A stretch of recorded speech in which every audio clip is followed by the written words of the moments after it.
qui fait de nous des hommes justes. Alléluia. Il nous a revêtus de cette justice-là. Alléluia. Il faut qu'on demeure dans la justice de Dieu. Alléluia.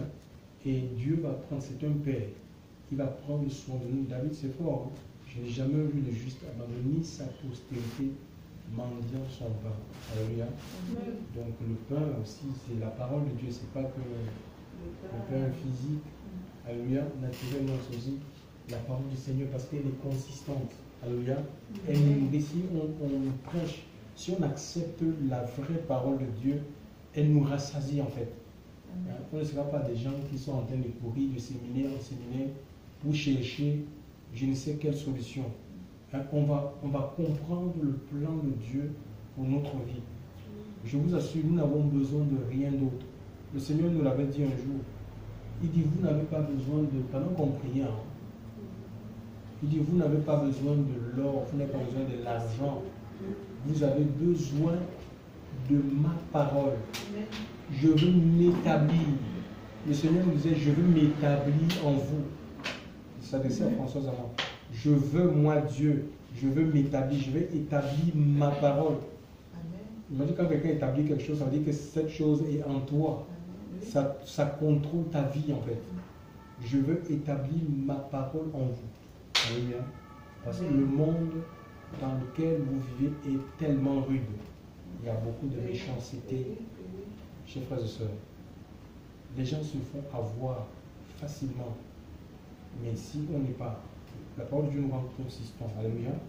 Oui, on n'est pas quelqu'un léger qu'on peut emporter, traîner n'importe comment. Alléluia. On a l'Esprit de Dieu. Et l'Esprit de Dieu nous donne le discernement. Alléluia. La Bible parle du discernement des esprits. Alléluia.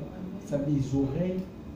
Dieu nous a ouvert les oreilles. Oui, au-delà de ces oreilles physiques, nous avons l'oreille spirituelle. Et il y a lui, donc on peut entendre.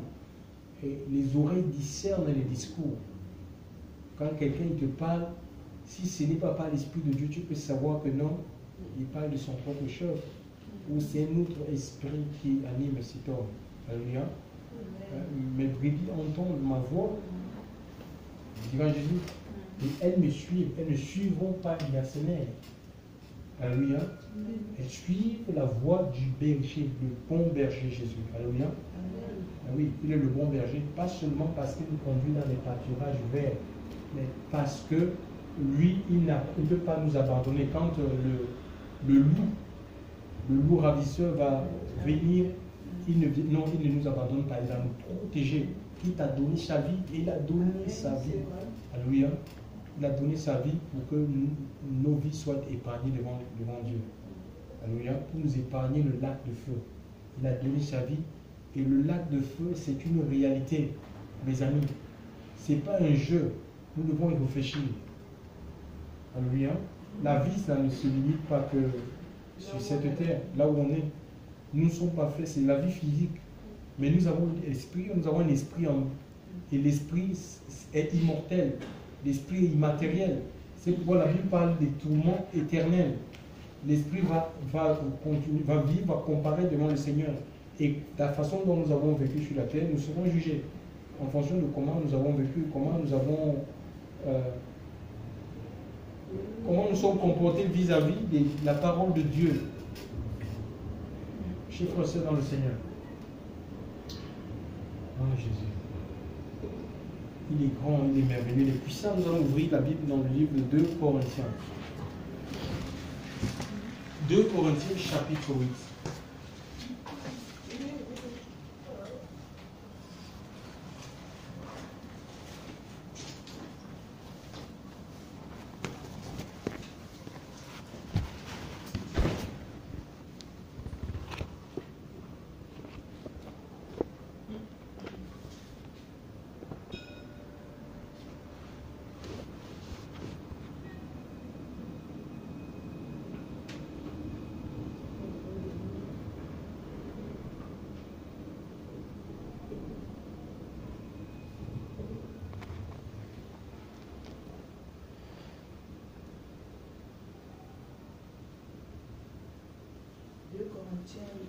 Oui, 2 Corinthiens 8, si quelqu'un n'a la page, je peux faire la lecture.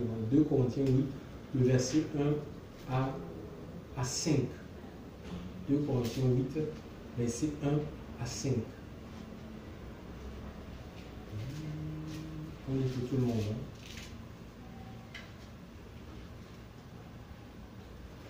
Au reste, mes frères, nous voulons vous faire connaître la grâce que Dieu a faite aux églises de la Macédoine.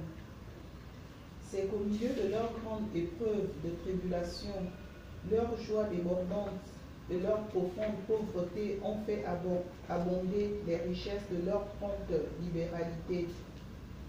Car je suis témoin qu'ils ont donné volontairement selon leurs moyens et même au-delà de leurs moyens.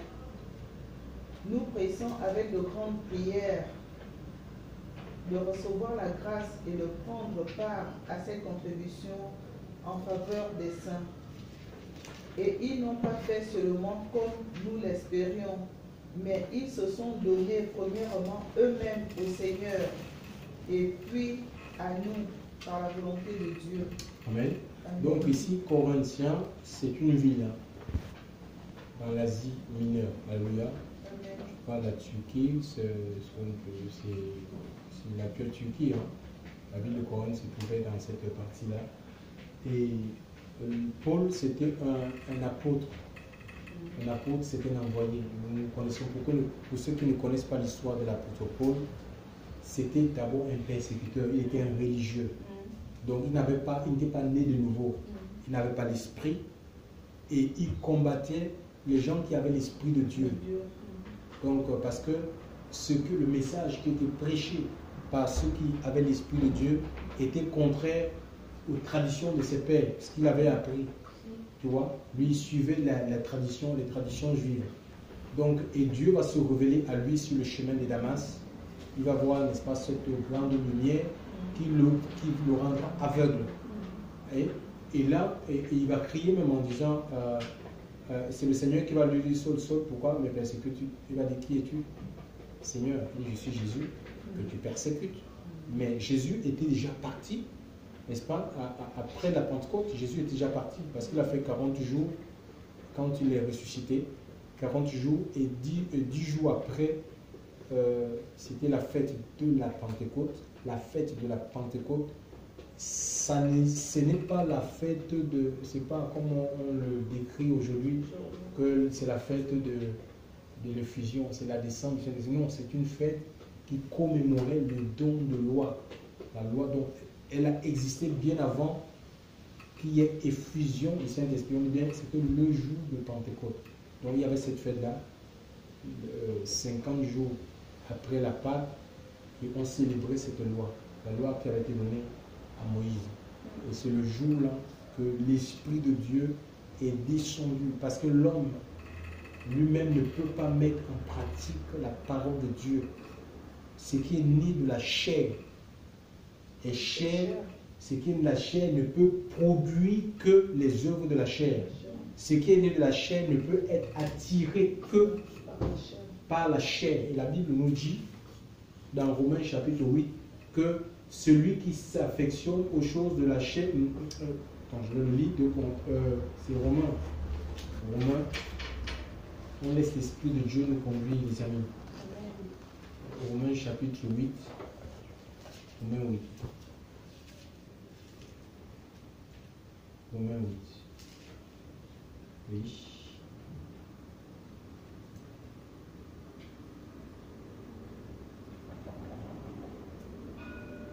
Il dit. Oui, à partir du verset 5, qu'est-ce qu'il dit?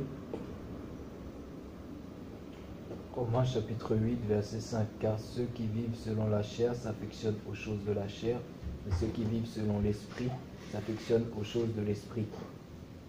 Or, l'affection de la chair, c'est la mort, mais l'affection de l'esprit, c'est la vie et la paix. Donc tu vois, ceux qui vivent selon la chair, ils s'affectionnent, ils aiment les choses de la chair, notamment le péché. C'est ça en fait. Et ceux qui vivent selon l'esprit, ils s'affectionnent aux choses de l'esprit. Et nous avons besoin en fait, on ne peut pas aimer Dieu si Dieu, premièrement, ne nous aime. Il faut que nous recevions l'amour du Seigneur dans notre cœur pour pouvoir aimer sa parole. pour pouvoir garder ces commandements. Sinon, c'est impossible. Donc, tout part de la nouvelle naissance. Et il y a beaucoup d'adhésions à des organisations. Les gens, ils ont les cartes de membres, ils appartiennent comme ça, c'est des mouvements religieux. Ils adhèrent seulement à des mouvements, à des structures comme ça. Mais il n'y a pas de réelle nouvelle naissance. Parce que quand il y a la nouvelle naissance, il y a transformation des cœurs. On va s'affectionner, on reçoit l'amour de Dieu. Et parce que nous avons reçu l'amour du Seigneur, on va aimer sa parole. On va aimer ses commandements, on va s'affectionner aux choses de l'esprit, notamment la vie de prière, on va aimer la vie de prière, la méditation de la parole de Dieu. Si le matin on se levait, c'était la pornographie, on frottait les yeux, on restait nos yeux avec un livre à caractère porno. Non, quand on se lève le matin, c'est la Bible, on a envie de lire les Écritures. Même si on ne comprend pas, c'est comme ça en fait, parce qu'il y a quelque chose qui s'est passé dans notre vie. C'est ça, donc, et c'est quoi, on peut être religieux. Un religieux, il n'a pas l'esprit en fait. Un religieux peut connaître la Bible. Il peut réciter même les petits prophètes, les grands prophètes, 66 livres. Il connaît tout ça. Mais il lui manque quelque chose. Il n'a pas la vie. Il n'a pas cette étincelle-là, cette flamme-là. Comme Jésus va le dire à Nicodème, que ce qui est né de la chair est chair. Ne peut comprendre que les choses de la tête, mais ce qui est né de l'esprit est esprit. Il faut que tu naisses. C'est la condition. Alléluia. C'est la condition pour comprendre, parce que ce n'est pas l'Esprit de Dieu qu'on comprend. On comprend les choses de Dieu. Sinon, ces choses sont comme une folie. La Bible dit dans le livre des Corinthiens que l'homme animal ne peut pas comprendre. C'est-à-dire l'homme intellectuel, l'homme qui n'est pas renouvelé, l'homme dont l'esprit n'est pas renouvelé par l'Esprit de Dieu, il ne peut pas accepter que Dieu existe. Il ne peut pas accepter que par les impositions des mains, une personne peut être guérie. Tu vois? Il ne croit pas à ça.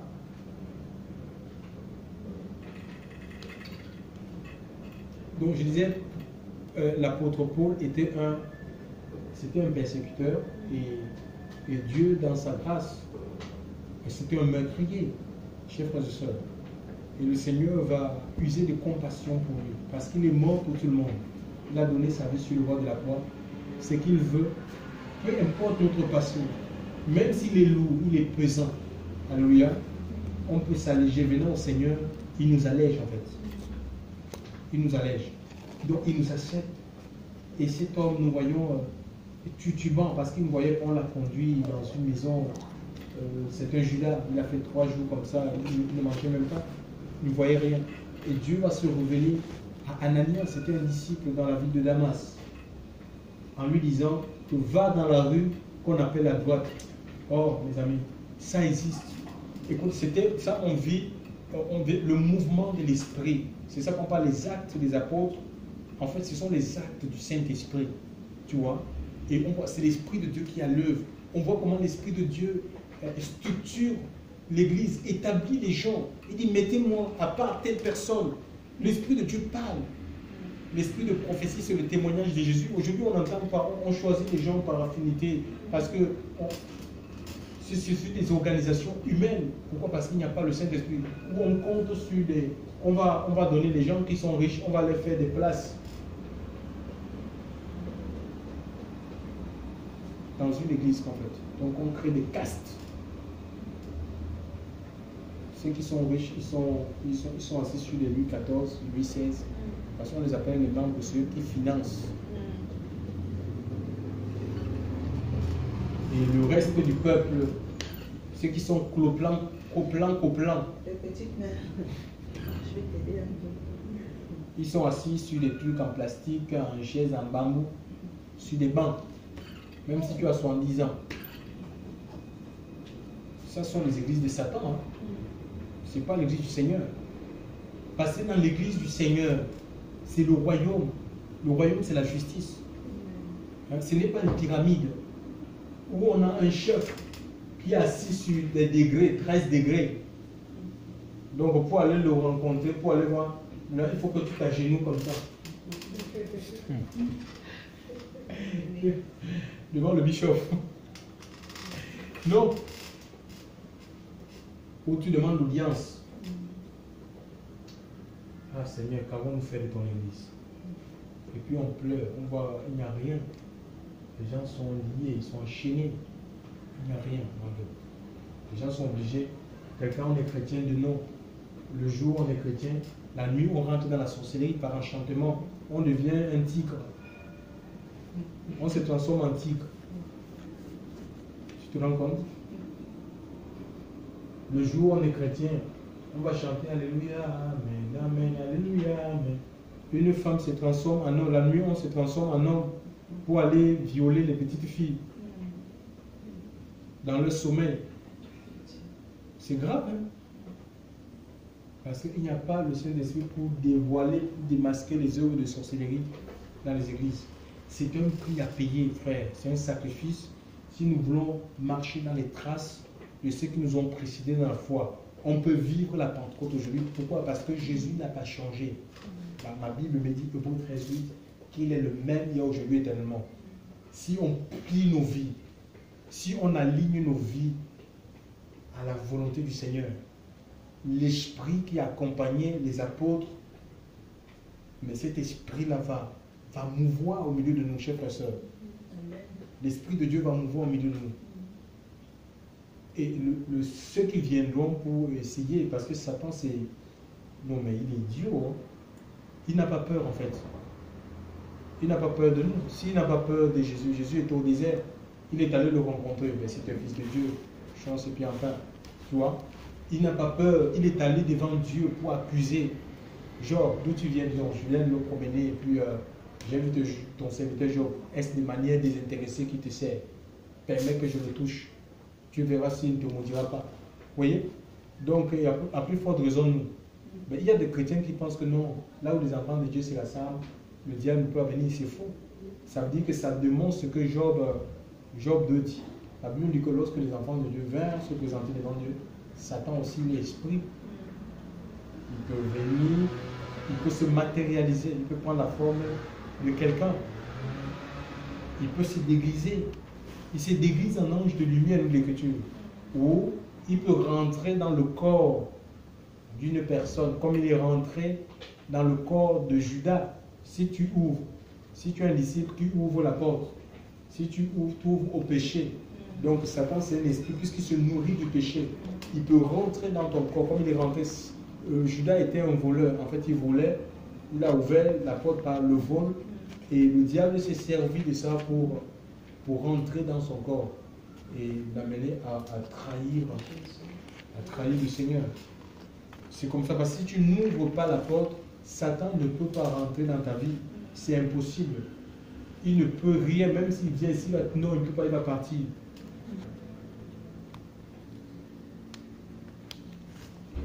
Donc cet apôtre va se retrouver comme ça, aveugle, dans une maison qu'on appelle Judas.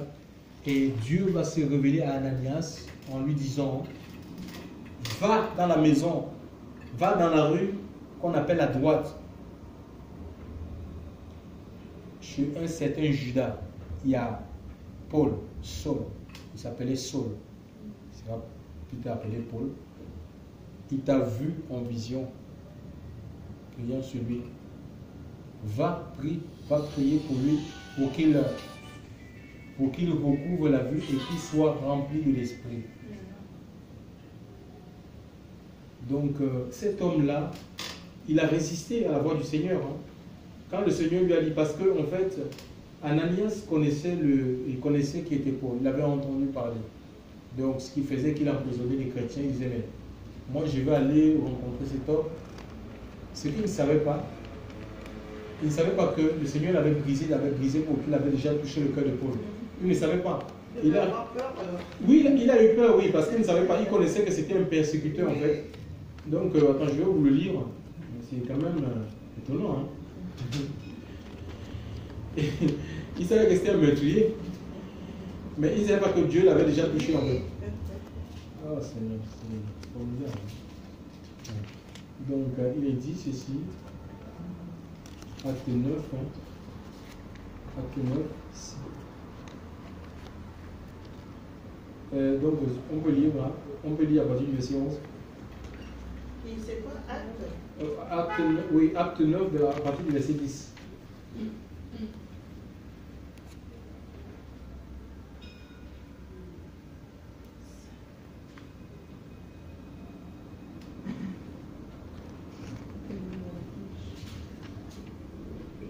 Quelqu'un lit pour nous, pour tout le monde?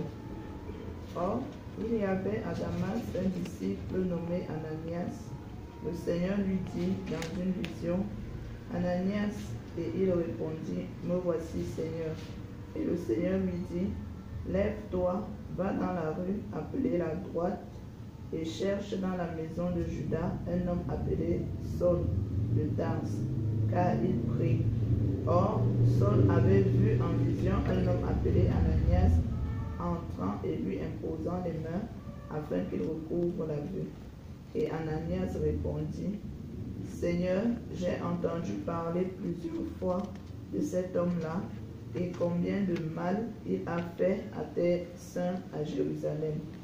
Il amène ici le pouvoir de la part des principaux prêtres de lier tous ceux qui invoquent ton nom. Mais le Seigneur lui dit, va, car cet homme est un vase que j'ai choisi pour porter mon nom devant les gentils et les rois et les enfants d'Israël. Car je lui montrerai combien il aura à souffrir pour mon nom. Ananias sortit, et lorsqu'il fut arrivé dans la maison, il imposa les mains à Saul et lui dit, Saul, mon frère, le Seigneur Jésus, qui t'est apparu sur le chemin par lequel tu venais, m'a envoyé afin que tu recouvres la vue et que tu sois rempli du Saint-Esprit. Aussitôt, il tomba de ses yeux comme des écailles, et à l'instant, il recouvra la vue, puis il se leva et fut baptisé. Voilà, vous voyez.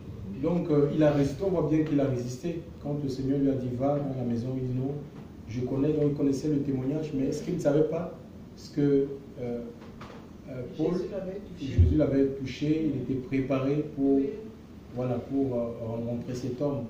Et je crois qu'il n'a pas résisté, il a obéi à la voix de Dieu.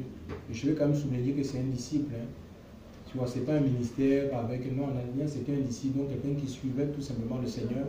Et Dieu va le solliciter. Donc, parce qu'il y a des gens comme ça qui pensent qu'ils ne peuvent pas imposer les mains aux gens s'ils ne sont pas pasteurs, s'ils ne sont pas apôtres, s'ils ne sont pas ministères reconnus. Non. Ce que Dieu nous demande tout simplement, c'est d'être un vase, qu'on dispose nos vies. Si on dispose notre vie, peu importe qui nous sommes, notre niveau de foi, le Seigneur peut se servir de nous. Alléluia. Il peut se servir de nous. Il dit que c'est un instrument qu'il a choisi pour porter son nom devant les enfants d'Israël, devant les païens, mais aussi devant les rois, et je lui ferai savoir combien il va souffrir pour mon nom. Donc il y a des souffrances qui sont liées sur le fait qu'on marche avec Jésus. Alléluia. Que nous aurons à connaître. Hein. Et ça, on va le voir. Hein. On va le voir sur le passage. Donc, et Paul a connu l'emprisonnement. Pour plus tard, il va connaître l'emprisonnement. Mais ça a été salutaire pour lui. Ça a permis que il a été... ça a permis d'écrire, en fait. Il est resté longtemps en prison. Et ça a permis qu'il écrive les livres. La majorité des livres. Oui, il les a écrits en prison. Tu vois, en prison, il a envoyé ces lettres-là et ça a encouragé les chrétiens. Vous vous rendez compte? Tu vois? Oh Seigneur. Et Paul a été traîné devant les tribunaux et ça a permis que les magistrats reçoivent la parole de Dieu devant les rois comme Agrippa. C'était un roi. Donc Paul n'a pas. Il y a des gens qui pensent qu'il faut adhérer à un mouvement politique pour toucher l'élite en fait. C'est pas comme ça en fait. On a vu la vie des apôtres, aucun apôtre n'a créé un parti politique. Personne. Mais nous avons que Jésus a comparu même devant Pilate. C'était le gouverneur. Et il a pu témoigner. Tu vois, donc le Seigneur on ne peut pas aider Dieu en fait. Il faut qu'on se laisse vraiment, on laisse le Seigneur nous conduire. Si Dieu veut toucher l'élite, il saura comment il va procéder à l'union. Mais c'est pas, on ne peut pas mettre notre intelligence pour dire faisons ceci, créons un parti politique ou allons rentrer dans un parti politique pour que l'élite puisse recevoir la parole de Dieu. Donc ici, je reviens donc sur dans Corinthiens, je disais Corinthe c'est une ville, et dans cette ville habitent les Corinthiens, et parmi les Corinthiens, il y avait ceux qui avaient reçu le Christ. Et ici, donc, c'est une lettre que l'apôtre Paul envoie à cette église, l'église de Corinthe. Une expérience qu'ils ont vécue, qu'ils ont vue dans l'église de la Macédoine. La Bible dit que dans cette église de Macédoine, l'église, non seulement elle est passée par des grandes afflictions, elle était persécutée, et ces chrétiens macédoniens, ils étaient pauvres, ils n'avaient rien, nous dit l'Écriture. Et qu'est-ce qui se passe?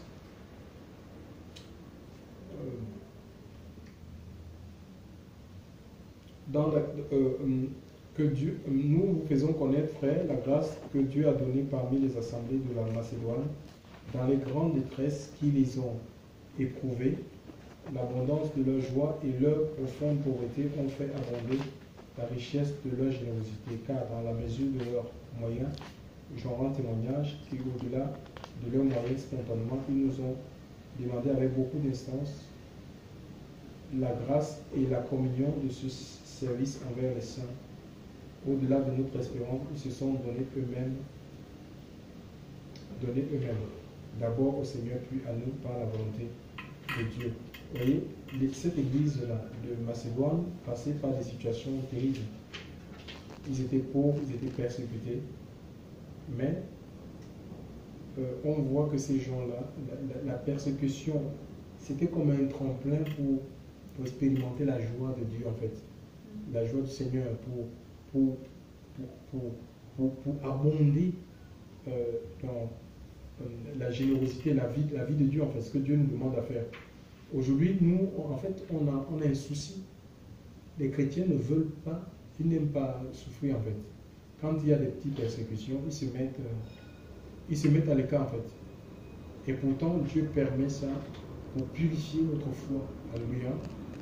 Il permet des combats, il permet des épreuves, il permet des difficultés pour nous épurer, en fait. C'est pour nous épurer. Quand on va lire un passage dans le livre de Jacques,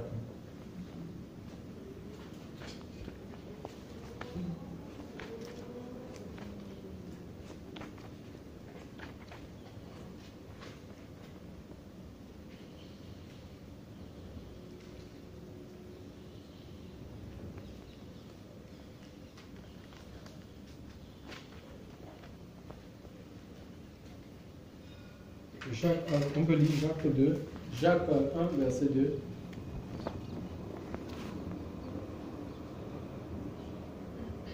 Quelqu'un peut lire. Mes frères, regardez comme un sujet d'une parfaite joie quand vous êtes exposés à diverses épreuves, sachant que l'épreuve de votre foi produit la patience. Mais il faut que la patience accomplisse parfaitement son œuvre, afin que vous soyez parfaits et accomplis, en sorte qu'il ne vous manque rien. Vous voyez un peu, donc il y a un but concernant l'épreuve que le Seigneur nous permet de passer. Alléluia. Mais nous, on ne veut pas. On pense que les choses vont aller comme sur des roulettes, je veux faire ceci, puis ça va. Non. Alléluia. Le Seigneur, parce qu'en fait, Dieu, il voit nos cœurs. Parfois, oui, il dit, mais tu veux faire ça. Pourquoi? C'est pour toi ou bien c'est pour ma gloire? C'est toute la question. Pourquoi est-ce qu'on fait des choses? Pourquoi on s'en va souvent dans des projets? Est-ce que c'est pour nous-mêmes ou c'est pour glorifier Dieu? Est-ce que c'est un projet qui glorifie Dieu? Tu vois? Parce que tout ce que nous faisons, alléluia, nous entreprenons, Dieu doit être glorifié, alléluia. Il faut que ce soit en accord avec la volonté de Dieu. Mais pour cela, il faut qu'on se plie et le Seigneur va permettre des persécutions, il va permettre des épreuves, tout simplement pour nous amener à une vie de dépendance, pour qu'on apprenne à dépendre de lui. Et là, quand nous lisons Pierre dit que l'épreuve de notre foi a pour finalité un fruit de paix et de justice, en fait. Alléluia. Donc si on la supporte, parce qu'on peut la refuser, on peut chercher des solutions humaines pour sortir notre mais si on la supporte, on sort purifié, en fait. Dieu nous transforme, on ressort avec plus d'éclat, plus de présence de Dieu. Alléluia. C'est ça l'objectif, en fait. Donc le Seigneur va, parce que la gloire de Dieu est liée aux souffrances. Dieu il se sert de la souffrance pour nous donner, pour bâtir le nouveau, pour bâtir sa présence en nous. Alléluia. Pour bâtir sa présence en nous. Et personne n'y échappera. Si on veut être un homme, une femme spirituelle, chers frères et sœurs, il faut qu'on accepte l'école de Dieu en fait. Il faut qu'on accepte l'école du Seigneur. Ces chrétiens, il y a les Macédoniens, il y a un secret. Pourquoi ils ont pu regarder les gens qui sont éprouvés, ils sont pauvres, mais en même temps, ils soutiennent les saints. Donc les saints, c'était les saints qui étaient dans le besoin. Comment quelqu'un qui n'a rien, il va, la Bible qui donne de même, c'est qu'au-delà des gens qui n'ont rien, mais parce qu'il y a quelque chose, parce qu'ils se sont d'abord donnés au Seigneur. Parce que quand on se donne à Dieu, on a envie de donner même ce qu'on n'a pas. Alléluia. C'est comme ça en fait. Donc le secret, c'est se donner au Seigneur. Si on se donne à Dieu, j'ai dit que donc, ça veut dire que même tout ce que nous avons, parce que notre vie, si on se donne au Seigneur, notre vie sera contrôlée par l'Esprit de Dieu. Donc tout ce que nous avons sera au service du Seigneur. Ce sera pour faire avancer son royaume. Alléluia. Donc vraiment que le Seigneur nous aide. C'était le secret de ces personnes-là. Ils se sont premièrement donnés à Dieu. Et quand on se donne à Dieu, on va se rendre service mutuellement. Alléluia. Donc c'est ce que le Seigneur veut faire avec chacun de nous. Il faut qu'on ne retienne pas. S'il y a des parties de nos vies où on a du mal à se donner, on veut retenir, on veut contrôler, mais ça va jouer à notre défaveur. Alléluia.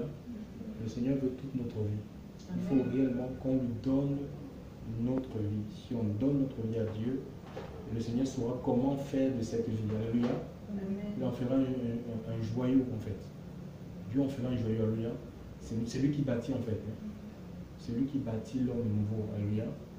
Et il veut nous bâtir, mais si on ne se donne pas au Seigneur, on va freiner, on va bloquer, on va paralyser l'action du Saint-Esprit dans notre vie. Donc donnons-nous à Dieu comme ces Macédoniens, alors nous aurons la force de pouvoir se donner aux gens, être utiles pour l'avancement de son royaume. Alléluia. Le Seigneur va se servir de nous tout simplement. C'est l'Esprit en nous qui va travailler pour l'œuvre de Dieu. Et c'est facile, l'œuvre de Dieu est plus facile avec le Saint-Esprit que quand on met notre intelligence ou nos propres capacités humaines à vouloir faire des choses. Alléluia. Parce qu'il y a des blessures. Il y a des blessures, il y a des ingratitudes. Vous allez faire du bien aux gens et ces gens-là peuvent se retourner contre vous. Mais si tu n'es pas préparé, tu vois, ça peut aussi te freiner en fait. Tu vas dire, bon, ben, je ne vais plus faire, je ne vais plus aider, je ne vais plus ouvrir ma maison, je ne vais plus. Non. Alléluia. Mais si on s'est donné au Seigneur, nous aurons la force de continuer à faire parce qu'on sait que notre récompense, c'est lui, ce n'est pas les hommes. Alléluia. Gloire à Dieu. Amen. Que le nom du Seigneur soit béni. Je ne sais pas s'il y a une question. Vous pouvez la poser.